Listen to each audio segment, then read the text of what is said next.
Hey guys, welcome back to week 7 of the Bomber budget build. This week we finally tackled the servo, and we've got a little bit to cover about exactly how everything went. This is the RC Gear Shop servo from Hobbyco. Get it through Tower Hobbies. It's their new house brand. I had never tried this servo before, so I wanted to test it before I was going to say this is a reliable servo to go with for the power, money, all that. Now this servo is about 60 bucks. They've got two. This is the more expensive one by a couple of bucks. It's over 400 inches of power, titanium gears.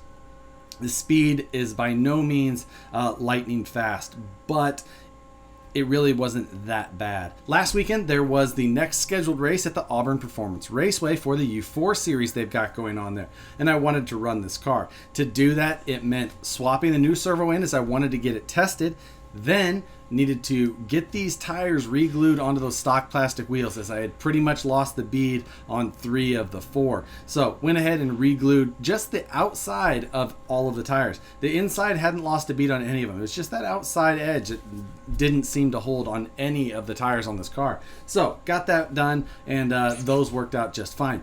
Now to get that servo installed, installing that servo is pretty simple. If you followed along with anything we've done on this truck so far, installing the servo is not going to be a big deal. I did drop out the entire skid plate and everything of the car to do it just because it's easier to work on that way. We put the new servo in there. One little thing that I did want to show is this little servo tester unit.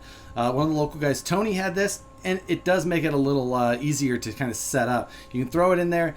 It centers the servo so that you can double check when you're setting your servo horn. Now you can do it the regular way with plugging in your receiver, getting everything fired up. This is just handy. You just plug it in, it centers, you set it up. You can test the full range of it with one of the options. It just cycles back and forth, and you can see that this servo was really, once it was going past the where the endpoint should be set, you could see it flexing everything, specifically that plastic servo mount on this car. And what that just means is that we definitely need to get endpoints set. Then that servo programmer also has a little option where you can control the servo yourself just to see how everything cycles. Handy little piece. Looks like you can pick them up pretty affordably. I'll put a link to one of those in the link in the description below. One other quick little mod we did while we were over there is Tony had some rare earth magnets and shoe goo. This is a huge help. He took and shoe gooed one of those rare earth magnets on the bottom side of the front of the hood of this bomber. Then when you take off those body clips, boom, you put them right there and they're not going anywhere. Those rare earth magnets, especially if you get ones that are decent size, hold awesome. Easy spot to throw those body clips. The great thing about this bomber is that it only takes 2 to get to the battery. Super simple. That's a must-do mod. You can find these little rare earth magnets on Amazon. That's where I bought them before in the past. And you only need one in this case.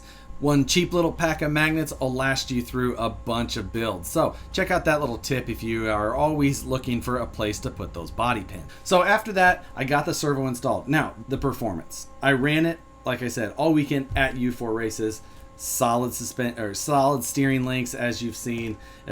It's really about the hardest test you can put on a servo, with the exception of maybe running that same servo in something like a trophy class rig that is heavier yet than this bomber is currently. So the first run on this servo, I took it out there, was running, power was good, response was fine, the speed on it, like I said, not lightning fast, but really it worked pretty well for that track out there. By the end of the heat though, I felt like the servo horn had skipped a tooth and jumped over a little bit. But at the end of the heat, took it back to the pit, took the servo horn off to inspect that servo. The gears movement was fine. It was acting exactly like I expected it to both ways. Again, it looked like it was steering a little bit further one way than the other as I was expecting, with it feeling like that servo horn had skipped. What had actually happened is the output gear on this had got a little bit of a twist in it, I noticed. So that had me a little bit worried. So I reinstalled the servo horn, set my sub trim to make sure everything was centered, got back out there for the following heats as well as the main. Now, it ran pretty well all day. By the end of the day though, I was noticing a little bit of a fade when trying to turn left. Seemed like I lost a little bit of power going that direction specifically. So the final verdict on this servo and my impressions at the end of the day. I do think that this servo is a great choice probably for any 1.9, with the exception of maybe a U4 trophy rig. 2.2s, I think that it would handle just about anything out there. With the exception, I don't think that I would suggest this servo for U4 racing. I just don't think that it is up to that abuse. Like I said, I noticed some fade by the end of the day, and I don't think that that's what you want in a U4 servo, especially once you're running it throughout a full season or something like that. I don't know what that's going to do to it. I can't tell you how many times I've had to reshoot this exact part of this video. The servo episode on every budget build I've ever done is the absolute hardest episode, because I have extremely high expectations and high standards for what I want out of a servo. When I'm doing a normal build without the whole budget theme, I put in exactly what servo I know is going to stand up to that truck and its uses. And for me, that is what makes these episodes so hard. Do I think that this servo would be good for 95% of the people out there, especially for $60? Yes. It's a strong servo. The gears did not break under U4. That is important to note. Normally, a weaker servo or a lesser servo, gears are your issue. You'll shear an output gear. You'll blow up the gears on the internals. That's what usually fails. That did not happen on this servo. It took that abuse. So, once again, in the budget build, the servo episode leaves me a little unsatisfied. I don't know exactly how I'm going to proceed with the servo with this week's episode beyond this point. I don't know, maybe I'll try and do something extra this week, just because this episode to me doesn't feel like I got everything out of it that I would normally like to put into a budget build episode. I have to say I apologize for that. I wish that it would have been absolutely everything that I expected, even though that I was little concerned that a $60 servo wouldn't be my end-all be-all solution to these budget build servo issues.